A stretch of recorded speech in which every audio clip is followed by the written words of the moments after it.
J'ai vu des images vraiment qui m'ont fait plaisir. La libération de Junior Gombe, ce jeune TikToker camerounais qui avait été arrêté parce qu'il appelait aux jeunes de s'inscrire massivement sur les listes électorales. Il y a certaines qui disent qu'il faisait des vidéos appelées pour la rébellion et autres. J'ai jamais vu ces vidéos-là.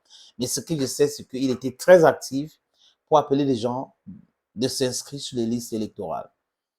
Et dans ce pays, pourquoi ça a tellement fait mal? Pourquoi les gens ont communiqué? Pourquoi les gens ont demandé la libération des juniors?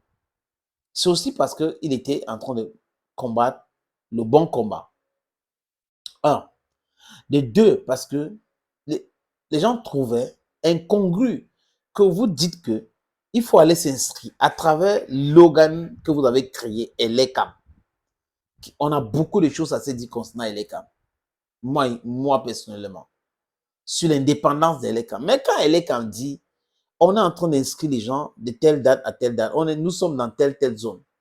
Pourquoi est-ce que, parce que je vous ai dit ici qu'Elekam communique très mal, et peut-être c'est à dessein, mais d'autres Camerounais qui s'intéressent au changement pensent que le nombre est très important pour changer les choses, pour faire le changement. Je suis pour le changement. Et un jeune normalement constitué devrait être pour le changement.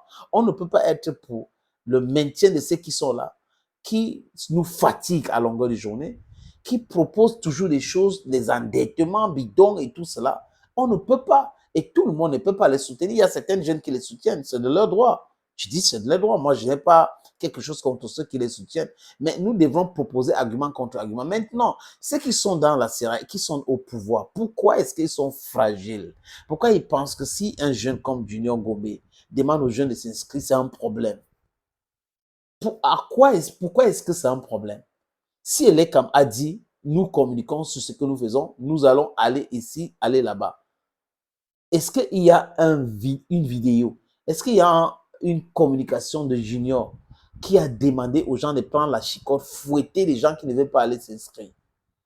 On a vu tout un ministre au Cameroun insulter les opposants en disant qu'ils sont en train d'obliger les gens d'aller s'inscrire.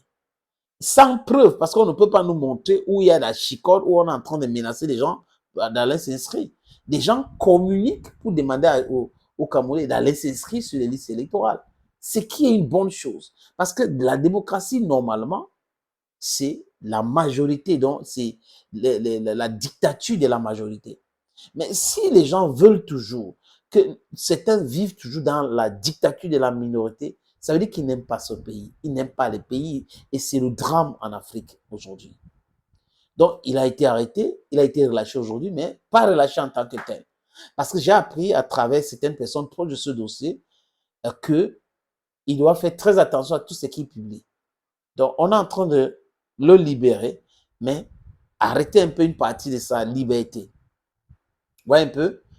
Bon, est-ce que ça va prospérer? Je ne pense pas. Cette intimidation a tellement duré. Les gens ne peuvent pas procéder toujours par l'intimidation. Le gouvernement doit procéder par la pédagogie, éduquer les gens. Il y a des organes pour ça. Mais c'est la répression totale. Et la répression montre les limites de ceux qui gouvernent. Ça montre qu'ils sont tellement fragiles. Ça montre qu'ils ne sont pas sérieux quand ils parlent des processus électoraux ou de la démocratie. Ils ne sont pas sérieux. C'est juste un simulacre de démocratie. Le plus important pour eux, c'est de maintenir leurs petites positions et autres d'avancer. Maître Akeremouna a fait un travail formidable. Maître Sop et les autres collectifs d'avocats qui sont constitués gratuitement pour défendre Junior Gombe et le faire libérer, ont fait leur travail. Il était d'ailleurs à la Fondation Mouna. Espérons que les autres jeunes qui sont des prisonniers de l'opinion seront défendus de la même façon pour qu'ils retrouvent la liberté. Ce n'est pas sérieux. Ce n'est pas sérieux que des fonctionnaires dans un pays travaillent contre l'intérêt du peuple. Ce n'est pas sérieux. Thank you, friends, and bye-bye.